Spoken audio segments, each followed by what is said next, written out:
मेने चराचरं तत्पदं दर्शिकामि तस्मै श्री गुरुवे नमः। एकं नित्यं विमलअचलं सर्वदी साक्षिभूतं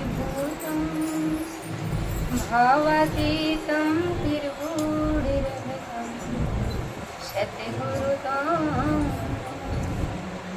वन्दे बोधमनित्यं गुरुर्शङ्करेरोपिणं यमाशतो हि वक्रपि चन्द्रे सर्वात्र वन्दते वन्दो गुरुपदकञ्जे कृपासिन्धुनरेरूपहरि महामोहतं पुञ्जे जासु वचने रविहरे वन्दो चरण सरोज गुरु मुद मंगल आगार जेहि सुमरते जन सागर वंदा श्री गुरुपद कमल सचितानंद स्वरूप जगतारण कारण प्रभु प्रगटे हरि सतगुरु दिल का चांदना विन सतगुरु अंधेर जिनको सतगुरु नाम ले बड़ा जनार्दन यही खोजत ब्रह्मा थके सुर नर मुनि अर देव कही कबीर सुन साधुआ कर सतगुरु की प्रेम से बोली श्री सतगुरुदेव भगवान की जय। बोल साचे दरबार की जय। उपस्थित मेरे प्यारे भाई एवं बहनों, आज उस परमपिता परमात्मा की हम सभी जीवों के ऊपर बहुत विशेष से कृपा हुई, जो यह सुनहरा अवसर आज हम सभी जीवों को प्राप्त। परमात्मा सत्संग उसी को प्रदान करते हैं, उसी जीव को संत मिलते हैं जिसके ऊपर प्रभु का विशेष कृपा होता है। ये एक दूसरे से जुड़ा हुआ होता है। परमात्मा की कृपा के बिना संत नहीं मिलते और संत की कृपा के बिना परमात्मा मिलते नहीं। कई परमात्मा सबके हृदय में है कि नहीं? और आज से नहीं, सदियों से था। जब से हम जन्म लेकर इस धरती पर आए तब से परमात्मा मेरे ही घट के अंदर है, लेकिन वो कभी दर्शन आप लोग को हुआ था क्या? ये तो नहीं हुआ। दर्शन कब हुआ? जब गुरु मिले, जब हम लोग के जीवन में गुरुनाथ जी आए, मिले और उन्होंने जब अपनी कृपा किए तब हम लोग को परमात्मा का दर्शन। परमात्मा मेरे पास ही थे पर दर्शन कभी हुआ नहीं।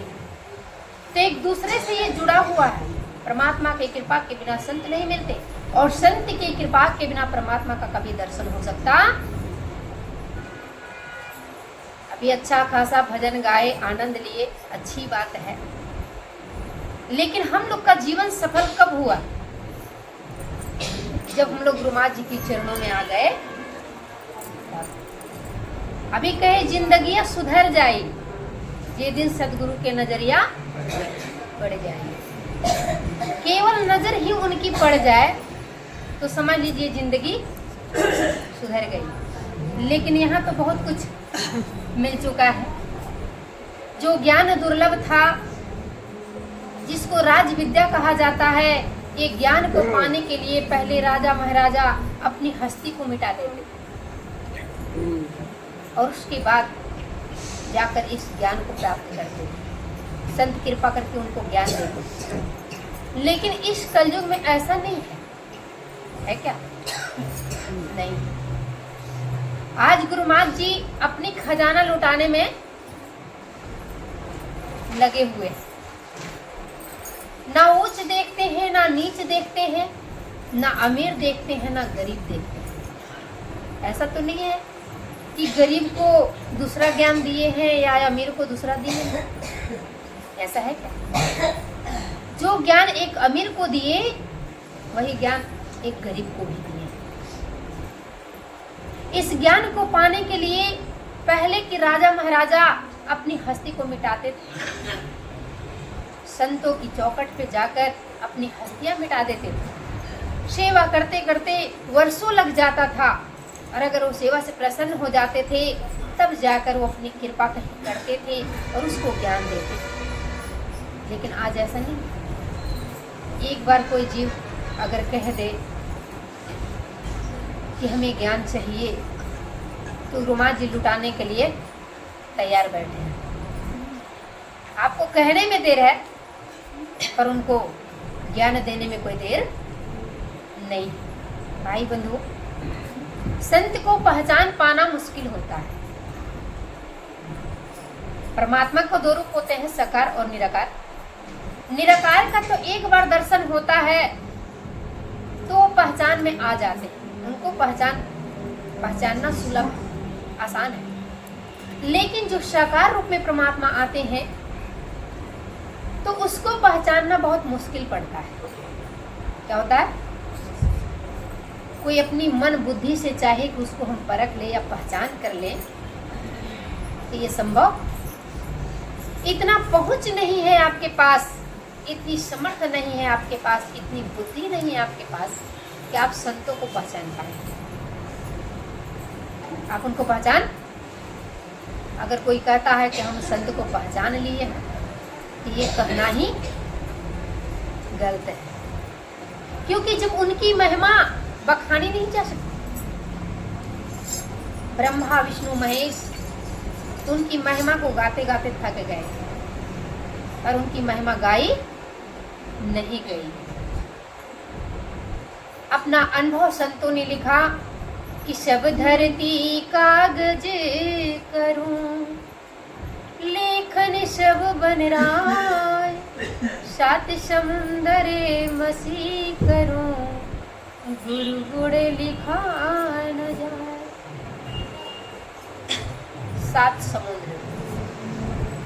समुद्र कितना जल है समुद्र में? कोई था है क्या? उसका नाम ही है समुद्र। तो उसमें कितना जल है ये किसी को पता? लेकिन गाने वाले ने कहा कि सात समुद्र के मसी करूं। मसी मतलब होता है स्याही। सात समुद्र के पानी की स्याही करूं, लेखन सब बन रहा है। जितने वन की लकड़ियां हैं उसकी हम पेन बना दें, कलम बना दें,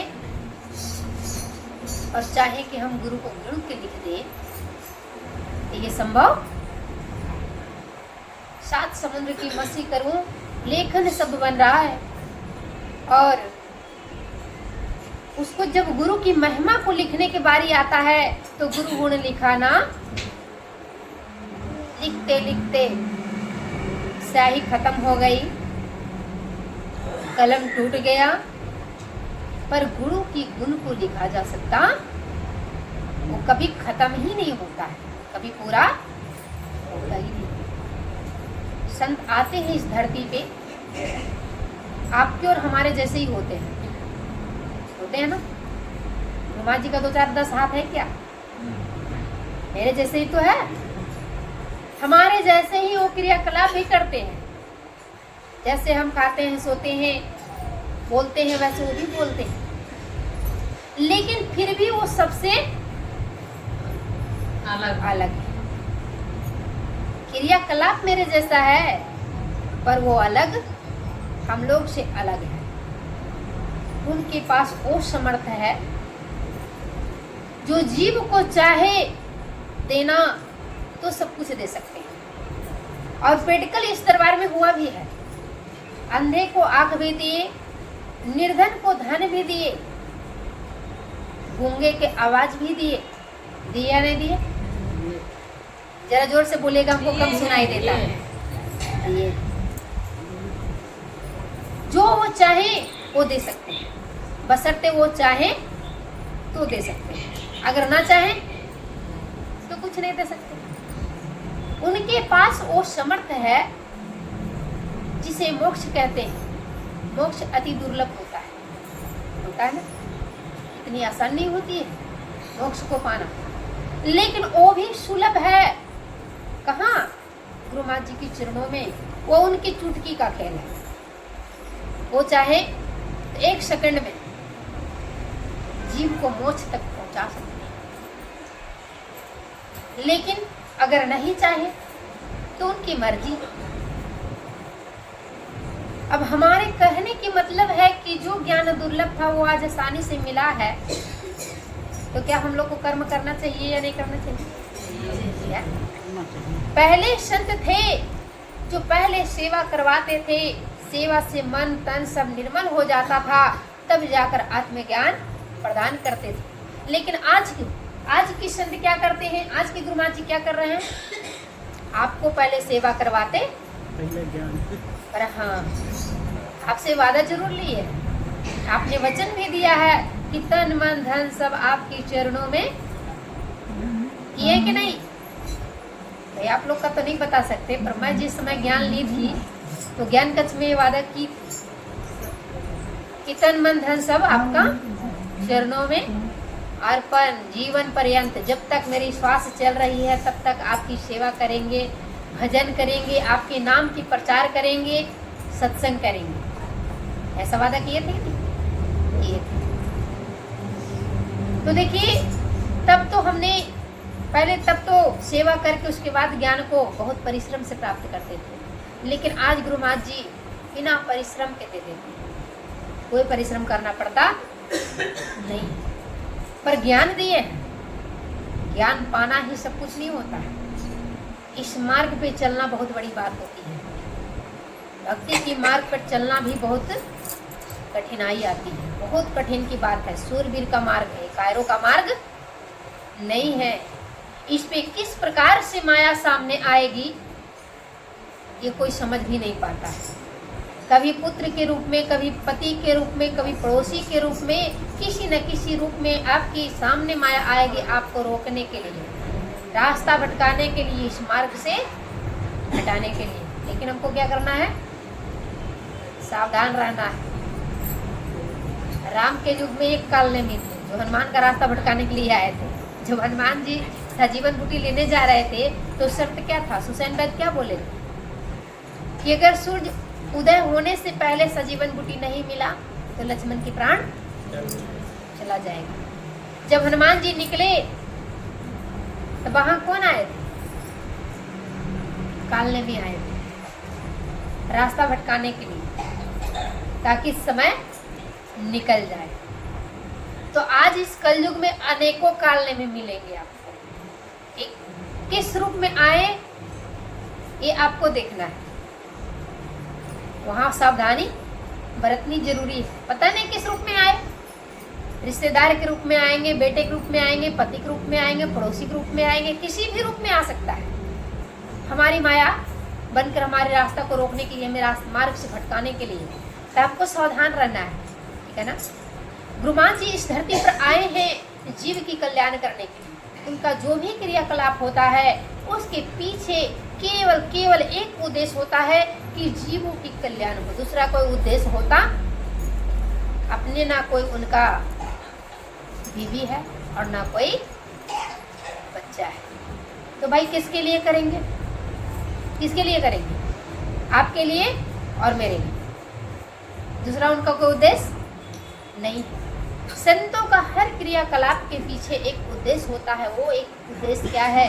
कि जीवों को कल्याण, जीवों को दुखों से छुटकारा दिलाना, ताकि जीव दुख से छुटकारा पाए और सतमार्ग पे लगकर, भक्ति के मार्ग पर लगकर अपने जीवन को कल्याण कर ले। दिन रात उनका प्रयास रहता है, 24 घंटा प्रयास रहता है। लेकिन यहाँ कुछ प्रयास तो हमें भी करना। कहते मेहनत गुरु की निस्दिन, कुछ तुम भी लगा लो जोर। भाई उनकी मेहनत तो निस्दिन है, 24 घंटे है, पर कुछ तुम भी प्रयास कर लो। अभी आपने ज्ञान को प्राप्त किया है, ब्रह्मा जी ने आपको ज्ञान दे दी, चलने की रास्ता बता दी, लेकिन रास्ता पर चलेगा कौन? कौन चलेगा? ब्रह्मा जी चलेंगे कि आप चलेंगे? चलना ब्रह्मा जी ने रास्ता बताए। जहां मुश्किल होगा वहां वो हाथ पकड़कर पार भी कर देंगे, लेकिन पहले कदम तो आपको उठाना। रास्ते पे चलना आपका काम है, रास्ता बताना उनका काम है। मंजिल तक वही जीव पहुंचता है जो चलना आरंभ करता है। अगर वो बीच में ही बैठ जाए तो शायद मंजिल तक पहुंचना संभव नहीं। तो हमें कब तक चलना है? जब तक हम अपने लक्ष्य तक पहुंच जाते नहीं। भाई आप लोग कहीं कहीं से आए हैं, कोई गोरखपुर से आए, कोई चौरा चौरी से आए, कोई खलीलाबाद से आए, कोई बासी से आए, कोई अयोध्या से आए, इतने दूर दूर से चलकर आए। तो आप कब तक चले? आपका लक्ष्य था बस्ती तक, आश्रम तक पहुंचना। तो आप जब तक चले जब तक आप बस्ती आश्रम पहुंच नहीं गए। अगर रास्ते में बैठ गए होते, रुक गए होते, तो क्या आश्रम पहुंच जाते? आश्रम पहुंचना संभव। तो आप चलते रहे। जब आप बस्ती तब पहुंचे जब वहां से चलते चलते यहाँ तक पहुंच गए, तब रुके। तब को रुकना कब है? जब गुरुमा जी हमारे ऊपर प्रसन्न हो जाए। भाई संत हैं, किस बात से रिझ जाए, कौन से गुण पे रिझ जाए, ये हम कह सकते। कौन बातें कर रहे हैं? प्रेम से बोलिए श्री सद्गुरुदेव भगवान की जय। बोल साचे दरबार की जय। यही हरि भक्त कहते हैं, यही सद्ग्रंथ गाते हैं, यही हरि भक्त कहते हैं, यही सद्ग्रंथ गाते हैं। न जाने कौन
सतगुरु की प्रसन्नता को हासिल करना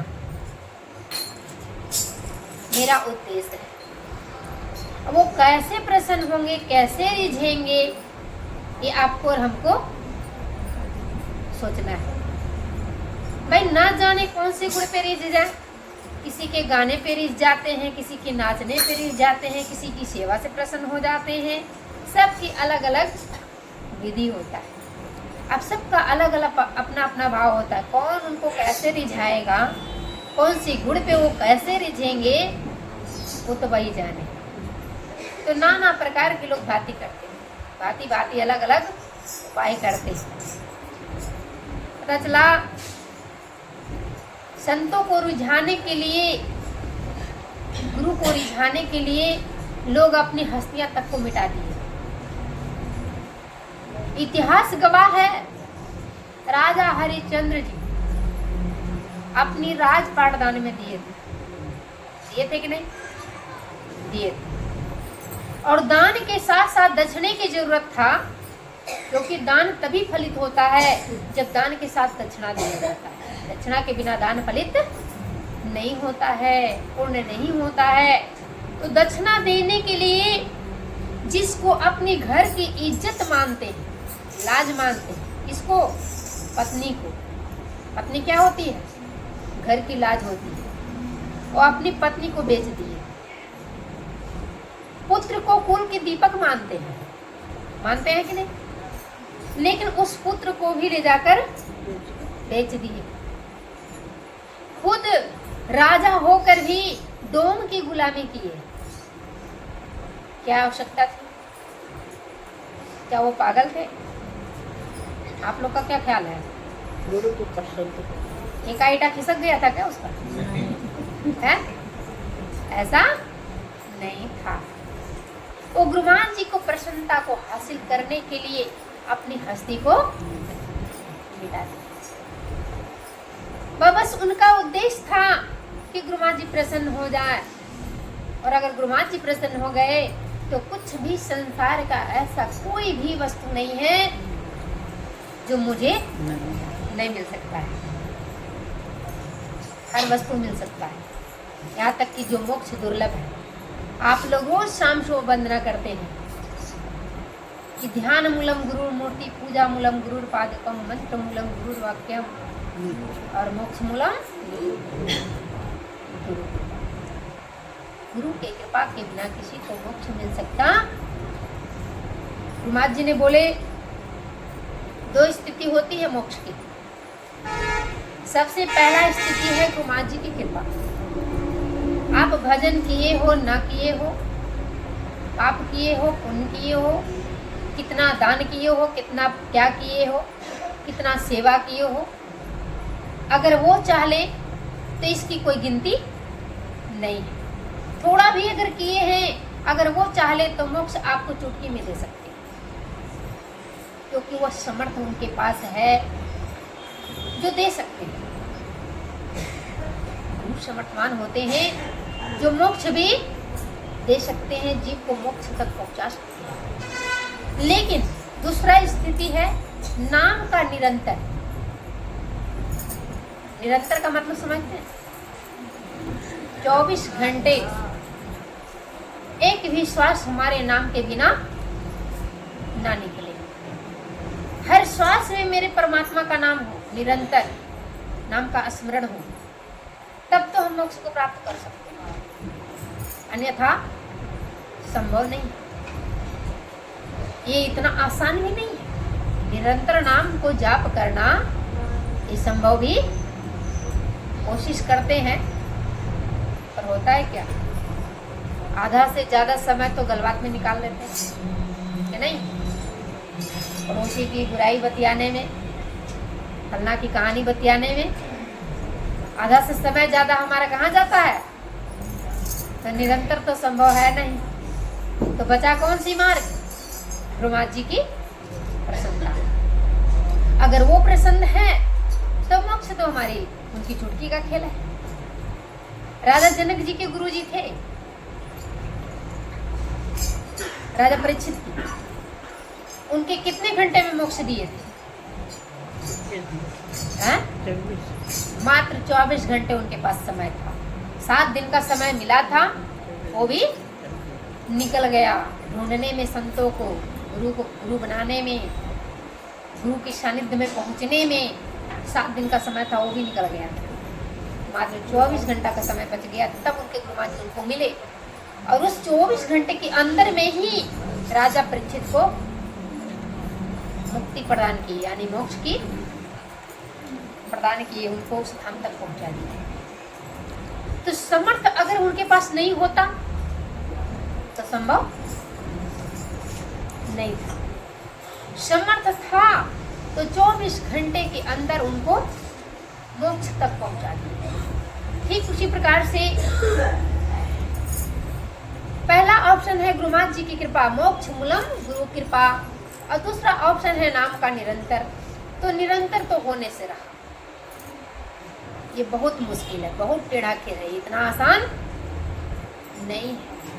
निरंतर का मतलब है कि एक भी श्वास हमारा बिना परमात्मा के नाम के बिना खाली न जाए। तो भाई हर श्वास में तो परमात्मा का नाम हमारा होता नहीं, होता है।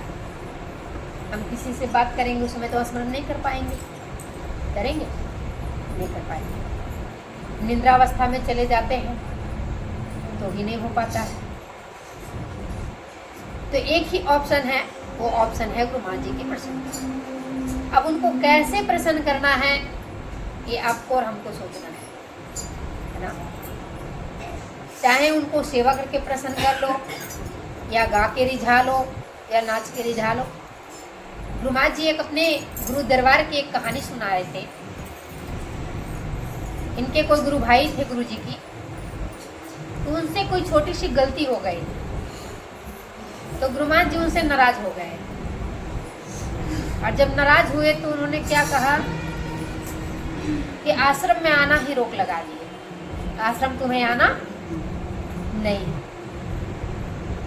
वो व्यक्ति दिन रात प्रयास करता रहा कि कैसे गुरु माँ जी को जो नाराजगी है वो खत्म करे, कैसे उनको मनाए। बहुत प्रयास किए, पर भाई आदेश का भी पालन करना जरूरी है। क्या करना है? आदेश का भी पालन करना जरूरी है। गुरु माँ जी का आदेश है कि आश्रम नहीं आना है। अब उनको मनाना भी है। अब कोई दूर से कैसे मनाएगा भाई? मनाने के लिए तो पास में जाना पड़ेगा ना। कोई अगर रूठा है तो उसको मनाने के लिए पास भी तो जरूरी है, दूर से तो मना नहीं सकते हैं। बहुत उपाय लगाया, बहुत उपाय सोचा, लास्ट में उनके दिमाग में एक बात आया। उन्होंने क्या किया कि जाकर वो पहले नृत्य सीखे। क्या सीखे? नृत्य का मतलब समझते हैं? डांस। तो जब जाकर बहुत अच्छा से सीखे, उसके बाद अपने साथ 8-10 लोग को लिए, सब साड़ी बढ़िया पहन के घूंघट मार के और गाते बजाते पहुंच गए। कहाँ? गुरु माँ जी के दरबार में। जब दरबार में पहुंचे, गाना शुरू किए, नाचना शुरू किए, तो नाचते नाचते उनकी नाच देखकर गुरु माँ जी प्रसन्न हो गए। भाई पता नहीं किस गुण से रिझ जाए, ये तो पता ही नहीं। संत ऐसे भी अलबेला होते हैं। आप लोग भजन गाते हैं ना कि अलबेला जोगी आए हैं, अंदर शक्ति जगह है, तो अलग ही अलबेला होते हैं। उनकी महिमा कोई गाई जा सकती नहीं।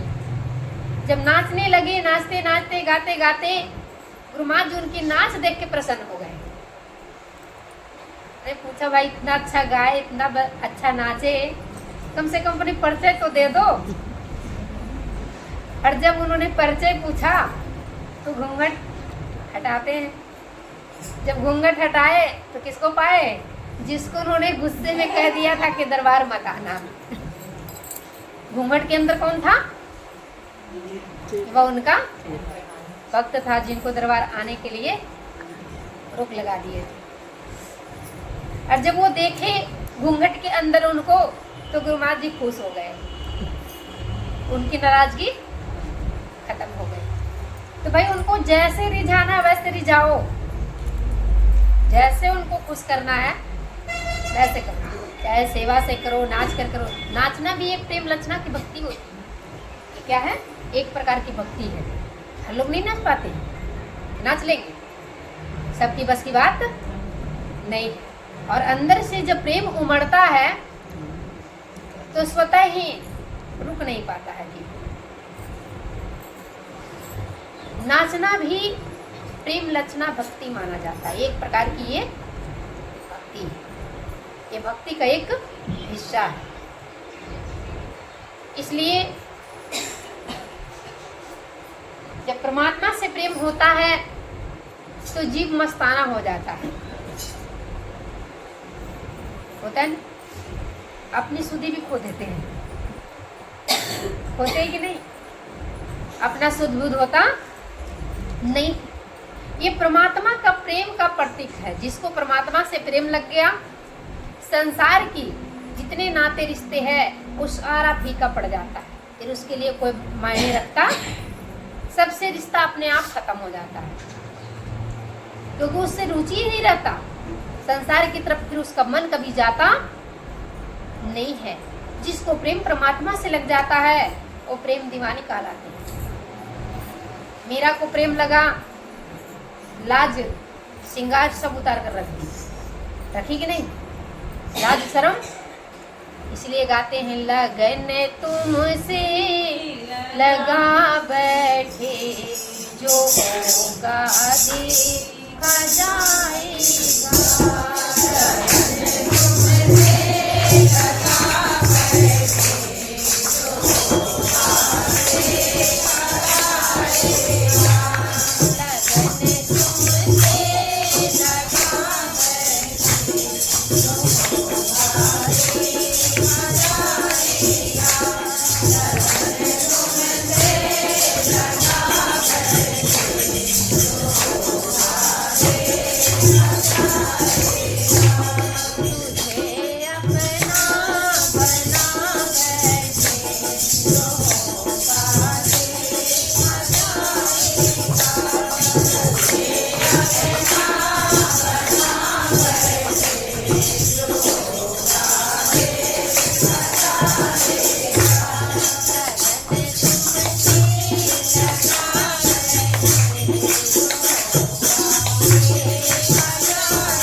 तुम्हें अपना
मीरा को जब प्रेम हुआ परमात्मा से तो गली गली नाची और नाच नाच कर दुनिया को बता दिया। लाज शर्म सब छोड़ दी। राजघराने की बहू थी, राजघराने की बेटी थी, लेकिन दोनों जगह की दौलत को ठोकर मार कर निकल गई। कहाँ? परमात्मा के प्रेम में। और गली गली नाची, क्योंकि सत्संग हर युगों में मुश्किल है। जैसे आज कोई सत्संग सुनना नहीं चाहता, वैसे तब भी कोई सुनना चाहते नहीं थे। जब मीरा घर छोड़कर निकली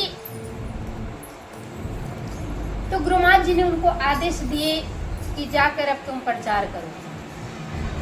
मीरा जब प्रचार में निकली तो कोई उनका सत्संग सुनना चाहते नहीं। मीरा आकर गुरु महाराज जी से कहती है कि गुरु महाराज जी कोई सत्संग सुनना चाहता नहीं। आज भी आप कहीं जाइए, सत्संग की जगह अगर नौटंकी लग जाए, नाच लग जाए, तो वहां भीड़ की कमी नहीं रहेगी। वहां भीड़ की कमी नहीं रहेगी। लेकिन सत्संग के लिए 10 बुलावा भेजा जाता है, फिर भी कोई आता नहीं। तो सत्संग तब भी मुश्किल था। सत्संग तब भी मुश्किल था। गुरु महाराज जी ने मीरा से कहे कि समाज दुनिया को क्या पसंद है। मीरा ने कही उन लोग को तो नाच और नौटंकी पसंद है। उनके गुरु महाराज जी कहे जो पसंद है वही करो। क्या कहे? जो पसंद है वही करो। तब मीरा ने अपने पैरों में घुंघरू बांधी और नाचना, नाच गलिए गलिए नाचना शुरू कर दिए। और जब गली में नाचना घुंघरू बांध कर जब निकल गई गली में नाचते, तब लोग इकट्ठा होने लगे। क्या के लिए? नाच देखने के लिए। जब नाच देखने के लिए इकट्ठा होते थे, तब जाकर मीरा अपना सत्संग सुनाती। फिर धीरे धीरे लोग समझने लगे कि हाँ ये क्या मतलब सुनाना चाहते। उससे पहले कोई सुनना चाहते। जब धीरे धीरे लोगों को सत्संग समझ में आने लगा, तब लोग सत्संग में आने लगे। अन्यथा सत्संग कोई सुनना चाहता नहीं। अभी कहीं भी जाते हैं क्षेत्र में, 10 बुलावा देने के बाद भी लोग सत्संग तक पहुंच नहीं पाते। लेकिन अगर कहीं वही नौटंकी और नाच होने लगे तो बुलाने किसी को कोई जरूरत नहीं है। जो दुल्हन होती है ना, जिसको बहुत बड़ा घूंघट लगता है, वो घूंघट भी वहाँ खत्म हो जाता है। घूंघट की कोई जरूरत नहीं होता है। तो परमात्मा की सत्संग सुनने के लिए घूंघट पर्दा चाहिए, वहाँ पर्दा होता है। लेकिन नाच देखने के लिए पर्दा होता नहीं। तो हर युगों में मुश्किल था सत्संग, आज भी मुश्किल है। आज भी मुश्किल है, लेकिन इतना भी मुश्किल नहीं है कि बार बार अभ्यास करने के बाद लोग सुने ना। कुछ न कुछ तो भाई कानों में तो पड़ेगा ही। अगर हमारा प्रयास जारी है तो आज नहीं तो कल जीव समझेगा धीरे धीरे। हमारे कहने की मतलब है कि परमात्मा से जब लगन लग जाता है तो उसका जीवन आनंदमय हो जाता है, सुखमय हो जाता है। फिर उसके जीवन में कभी दुखों का कोई बंधन रहता नहीं। दुख आता है भाई, सुख और दुख ये एक पहिया है, प्रकृति का बनाया हुआ नियम। दिन है तो रात होगा, दुख है तो सुख होगा, है ना। ये हर एक जोड़ा है।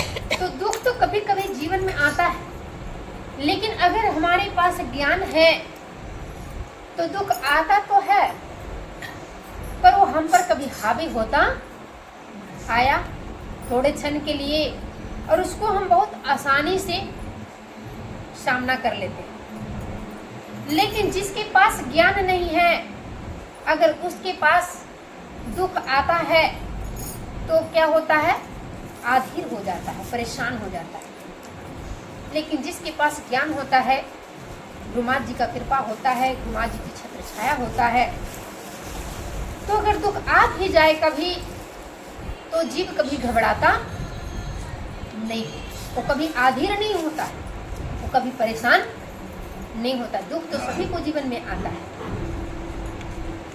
ऐसा कोई व्यक्ति नहीं है कि जिसके जीवन में कभी दुख नहीं आता है। और सुख का भी अनुभव कब आपका होगा? जब कभी जीवन में दुख आता है। दुख भी परमात्मा का भेजा हुआ दूत है। परमात्मा हमारी परीक्षा लेने के लिए दुख देते हैं। वो देखते हैं कि देखिए इसको कहाँ तक विश्वास है, कहाँ तक इसके मन में श्रद्धा है, कहाँ तक ये अपने आप में अटल है, प्रपज्ञ है। इसलिए कभी कभी परमात्मा हमारे पास दुख देते हैं। मंदिर से ज्यादा लोग भगवान को हॉस्पिटल में याद करते हैं या नहीं करते? क्यों? क्योंकि हॉस्पिटल में दुखी है, दुख में है, और जब दुख पड़ता है तब एक भगवान की याद आती है, उससे पहले भगवान की याद नहीं आती। संतों ने कहा कि सुख में सुमरन ना किया, दुख में करता याद, कहे कबीरता दास की कौन सुने फरियाद। परमात्मा कहते हैं सुख में तो सुमरन किया नहीं और दुख में करता याद, तो कहे कबीरता दास की कौन सुने फरियाद। अगर जीव सुख में परमात्मा को याद कर ले तो दुख काहे को हो? दुख तो होना है ही नहीं। लेकिन मंदिर में भी जाते हैं तो भगवान से कभी भगवान को नहीं मांगते हैं। क्या मांगते हैं? धन मांगते हैं, दौलत मांगते हैं, परिवार मांगते हैं, और उससे भी ज्यादा पड़ोसी की बुराई मांगते हैं। फलना ने मेरे साथ ऐसा किया, उसका भला ना हो। मंदिर में क्या करने जाते हैं? वहां अपनी लॉटरी लगाने जाते हैं। ये हो जाए, ये हो जाए, धन मिल जाए, दौलत मिल जाए, नौकरी लग जाए। लेकिन हाँ, भगवान को याद करने का जगह कहाँ है? हॉस्पिटल है। अगर कोई जीव हॉस्पिटल पहुंच जाता है, प्रेम से बोलिए श्री सद्गुरुदेव भगवान की जय और साचे दरबार की जय। जब हॉस्पिटल पहुंच जाते हैं, जब वहाँ लास्ट स्टेज, जब डॉक्टर भी जवाब दे देता है कि ये मेरे बस की बात नहीं है, तब भगवान की याद आती है। तब कहते हैं अब तो एक केवल परमात्मा जो करे वही करेगी। भगवान की याद कब आती है? दुख की घड़ी में आती है। तो भगवान इसलिए कभी कभी दुख देते हैं। जब देखता है कि मनुष्य मगरूर में एकदम चूर है, फूले नहीं समा रहे हैं, धन दौलत में, पुत्र परिवार में, माया में, देख कर उसमें उलझे हुए हैं, तो परमात्मा दुख देते हैं ताकि थोड़ा मुझे भी याद कर लो। तो दुख क्या है? परमात्मा का भेजा हुआ दूत है, जो अपनी याद दिलाने के लिए वो भेजते हैं, दुख देते हैं ताकि जीव मुझे याद करे। अन्यथा ऐसे तो मनुष्य के पास उनको याद करने का फुर्सत ही नहीं है। संसार की सब काम करने का टाइम है मेरे पास, लेकिन भगवान को याद करने का कोई टाइम फुर्सत ही नहीं। जो परमात्मा ने इतना सुंदर चोला दिया, इतना सुंदर शरीर दिया, इतना सुंदर जीवन दिया, स्वतंत्र जिंदगी दिया, उसके लिए मेरे पास टाइम नहीं। कहने की मतलब, परमात्मा अगर इतना सुंदर चोला दिया है तो इस जीवन को सार्थक करो। ये चोला, ये अवसर आज मिला है, कल मिले ना मिले इसकी कोई गारंटी। पर आज जिंदगी जो मिली है, स्वतंत्र जिंदगी मिली है। अगर यहाँ से चोला छूटा, ना जाने किस योनि में जाएंगे, किस चोले को धारण करेंगे, ये हमें पता। तो अवसर आज मिला है।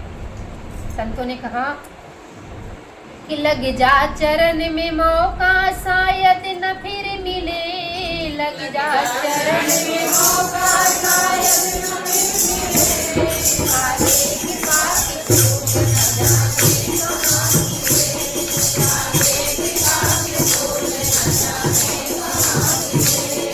लग जा चरण में मौका शायद न मिले, लग जा चरण में मौका शायद न मिले, आगे कृपा की खोज न जाने कहाँ मिले, आगे कृपा की खोज न जाने कहाँ मिले, आगे कृपा की खोज न जाने कहाँ मिले, आगे कृपा की खोज न जाने कहाँ मिले। पहली कृपा हुई कि नरतन तुझे मिला, पहली कृपा हुई कि नरतन तुझे मिला, पहली कृपा हुई कि नरतन तुझे मिला, पहली कृपा हुई कि नरतन तुझे मिला। सतलोक कृपा दूसरी संतों ने दी बता, संतों की सवारी संतों ने दी मिला। सतगुरु ने दिया ज्ञान कृपा है ये तीसरी, सतगुरु ने दिया ज्ञान कृपा है ये तीसरी। जाके तुम्हारे कर्म है कर लो दिलवरी, जाके तुम्हारे कर्म है कर लो दिलवरी, जाके तुम्हारे कर्म है कर लो दिलवरी, जाके तुम्हारे कर्म है कर लो दिलवरी।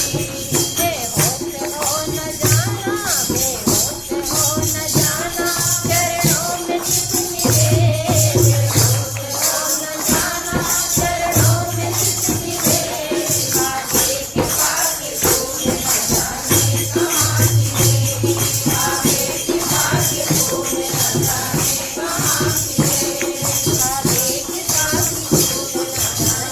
कहाँ मिले, आगे कृपा की खोज न जाने कहाँ मिले। लग जा चरण में मौका शायद न मिले, लग जा चरण में मौका शायद न मिले, लग जा चरण में मौका शायद न मिले, लग जा चरण में मौका शायद न मिले, आगे कृपा की खोज न जाने कहाँ मिले, आगे कृपा की खोज न जाने कहाँ मिले, आगे कृपा की खोज न जाने कहाँ मिले, आगे कृपा की खोज न जाने कहाँ मिले। कि अभी अवसर मिला है, अभी मौका है, लग जा चरण से मौका शायद न फिर मिले। भाई जो स्वतंत्र जिंदगी आज मिली है कल मिले ना मिले इसकी तो कोई गारंटी ही नहीं। पहली कृपा हुई, पहली कृपा उस परमात्मा की हुई कि आपको इतना सुंदर नर्तन दी, पहली कृपा हुई कि नर्तन तुझे मिला। संतों की कृपा दूसरी ग्रंथों ने दी पिला, और सतगुरु ने दिया ज्ञान कृपा है ये तीसरी। संतों सदगुरु कृपा किए कब, जब हमको ज्ञान दिए, तीसरा कृपा। लेकिन चौथा किस पर निर्भर है, आपके ऊपर निर्भर है। चौथा आपके ऊपर कहे कि चौथी ये आपको डिसाइड करना पड़ेगा। भाई आप अपनी जिंदगी को आबाद भी कर सकते हैं और बर्बाद भी कर सकते हैं। अपनी जिंदगी आप कैसे जीना चाहते हैं ये आपके हाथों में है। ये आपको खुद ही डिसीजन, रोकर काटिए, हंसकर काटिए, जिंदगी जैसे जीना है वैसे जिए, ये आपकी मर्जी है। क्या चौथी तुम्हारी कर्म की है कर लो दिलवरी, बेहोश हो ना जाना चरणों में चित्त, बेहोश मत हो जाना। ऐसा ना किसी को बेहोशी आ रहा हो। अरे जिसको वो बेहोश नहीं करेंगे तो कैसे बेहोश होगा, जिसको वो दिखा दे। बेहोशी कहाँ, आदि होश में रहना है, होश संभालना है, भक्ति की मार्ग पे चलना है, भक्ति से पीछे हटना नहीं है। क्योंकि भक्ति के मार्ग पे जब चलेंगे और जब चलते रहेंगे तभी मंजिल तक पहुंचेंगे। बैठने वाला कभी मंजिल पहुंच सकता किसको देखना है, बैठने वाले या चलने वाले को? चलने वाले को।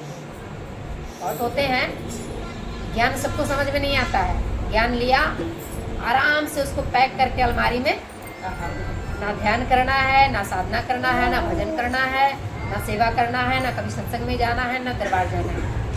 ठीक, तो ये हमको नहीं करना है। अगर देखना है तो चलने वालों को देखो, बैठने वाले को नहीं, क्योंकि जो चलता है वही मंजिल तक, बैठने वाला कभी मंजिल पहुंच सकता नहीं है। इसलिए हम लोग को क्या करना है, चलते रहना है, धीरे धीरे चलते रहो, दौड़ कर नहीं चलना है, क्योंकि जो दौड़ कर चलता है वो जल्दी थकता है, और जब थक जाएंगे तो चलना संभव नहीं। तो हमें कैसे चलना है, धीरे धीरे चलना है, चलते रहो, रुकना पर धीरे धीरे चलना है। दौड़ के चलने की जरूरत, पता चला 4 दिन खूब दौड़ लिए, उसके बाद फिर लंबा लेट गए। अभी हमारी बहन जी बोली ना, कछुआ की तरह चलना है। कछुआ और एक खरगोश की कहानी आती है, दोनों में शर्त लगी थी कि दोनों में से कौन पहले उस पेड़ तक पहुंचता है, जो पहले पहुंचेगा वही विजेता कहलाएगा। तो भाई खरगोश और कछुआ के बराबरी तो हो नहीं सकती है, कछुआ बहुत धीरे धीरे चलता है और खरगोश तो छलांग लगाता है।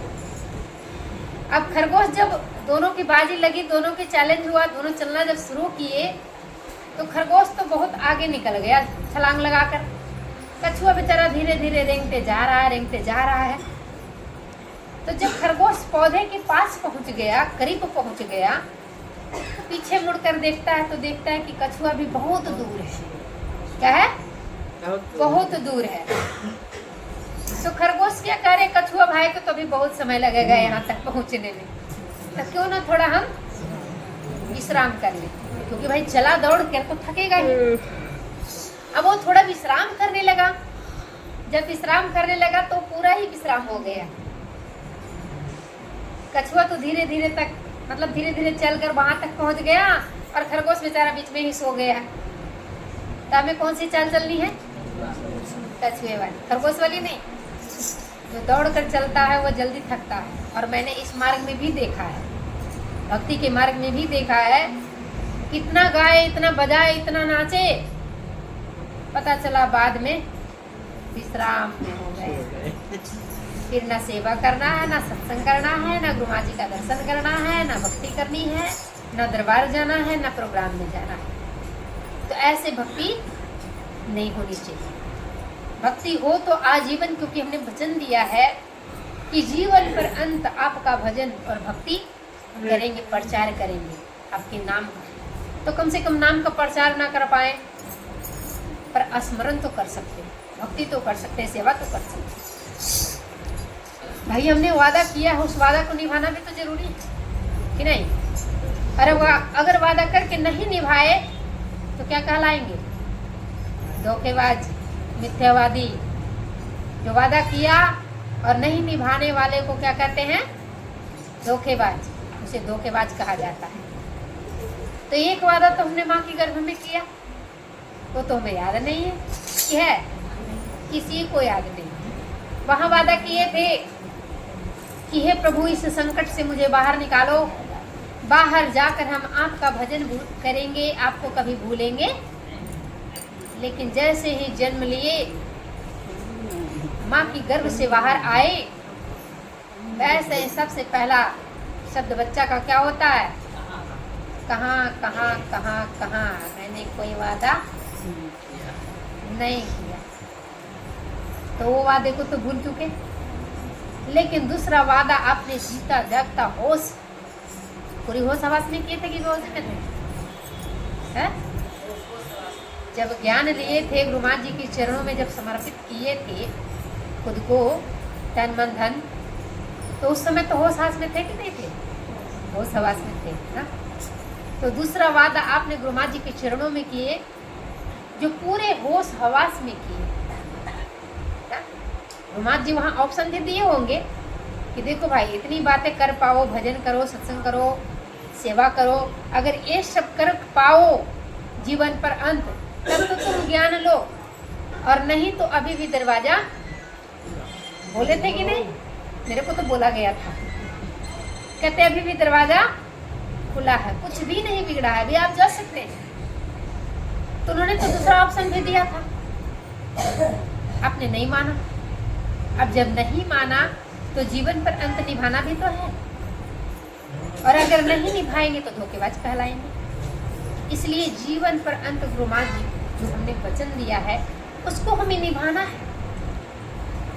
बेशक अगर हम अपना कर्म कर रहे हैं, कुछ कमी रह जाता है, तो गुरु माँ जी क्या करते हैं, वो हमें हाथ पकड़ के पार कर देते हैं। क्या करते हैं, हमें हाथ पकड़ के पार कर देते हैं। लेकिन हम प्रयास ही ना करें तो गुरु माँ जी भी क्या करेंगे, भाई धक्का प्लेट गाड़ी कितने दूर तक चलेगी, 2 से 4 कदम धक्का मार कर कोई गाड़ी अगर खराब हो गई हो तो धक्का मार के आप वहां तक तो पहुंचा सकते हैं जहां तक उसकी समस्या का समाधान ना हो जाए। सोचेंगे कोई मिस्त्री तक पहुंच जाए, वहां बन जाएगा फिर चलेगी। लेकिन आप चाहो कि हम धक्का मार के मंजिल तक पहुंच जाएं, तो धक्का प्लेट गाड़ी मंजिल कभी पहुंचा सकती नहीं है। इसलिए अगर मंजिल तक पहुंचना है तो ये सारे कर्म हमको करना, सेवा भी करना है, सत्संग भी करना है, तन से, मन से, धन से। 3 ऑप्शन गुरु माँ जी आपको दिए सेवा की। अगर किसी के पास धन नहीं है तो मन से सेवा करो। अगर किसी के पास तन नहीं है तो मन से सेवा करो। भाई तीनों में से एक चीज तो सबके पास होगा। तन भी नहीं है, धन भी नहीं है। बहुत लोग शरीर से स्वस्थ नहीं होते हैं तो हम तन से सेवा नहीं कर सकते, पर धन अगर हमारे पास है तो हम धन से तो कर सकते हैं। रही बात मेरे पास अगर धन नहीं है तो परमात्मा ने जो तन दिया है इस तन से तो सेवा कर सकते हैं। अगर तन और धन दोनों नहीं है मेरे पास तो मन तो सबके पास है ना, है कि नहीं? ये मन सबके पास है। तो तीनों ऑप्शन गुरु माँ जी ने दिए, तन मन धन, ये तीनों चीज से सेवा करना है। अगर तीनों चीज से सेवा होती है तो अति उत्तम है, लेकिन अगर तीनों चीज से सेवा नहीं होता है तो एक ना एक चीज तो चाहिए। आवश्यकता तो सभी चीज का है, सभी चीज का आवश्यकता है। भाई सबका अलग अलग वैल्यू होता है, सबका अलग अलग महत्व होता है। धन का कुछ और महत्व है, तन का कुछ और महत्व है। कहे कि धन पवित्र हमारा होता है धन से सेवा करने से। हमारा धन कैसे पवित्र होता है? धन से सेवा करने से।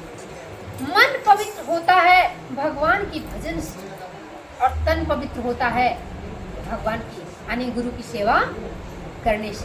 तो सबके अलग अलग महत्व है और हमें सब कुछ को सार्थक करना है।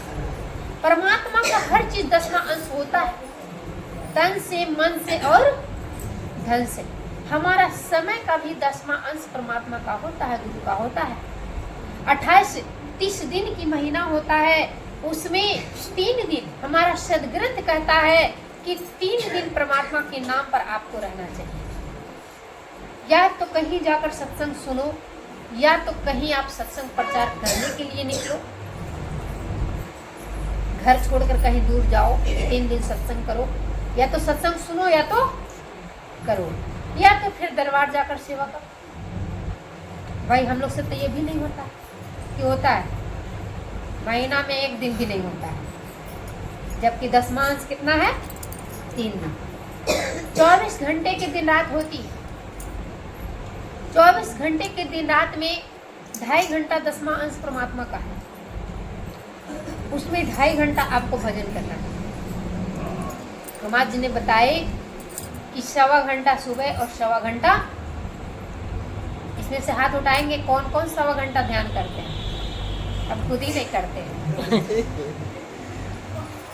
मैं भी करती, 10, 15, 20 मिनट बैठ जाऊं, दर्शन हुआ, उसके बाद चलिए गुरुजी आप अपने धाम पर और मैं अपने काम पर, आप अपने रास्ते और मैं अपने रास्ते। तो 10वां अंश तो मैं भी देते रही हूँ, लेकिन हाँ देना चाहिए। 2.5 घंटा होता है, 1.25 घंटा सुबह और 1.25 घंटा हमें भजन करना था, तो पता चला वो भी किसी से होता नहीं। धन की 10वां अंश होता है। 10वां अंश क्या है? अगर मेरे पास 10 रुपया है तो 1 रुपया परमात्मा का है और 9 रुपया मेरा है।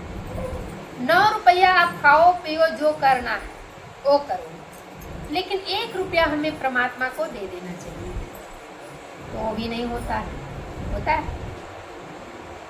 अरे सोचना चाहिए कि जब 9 से मेरे घर का खर्चा नहीं चला तो क्या 1 से चल जाएगा?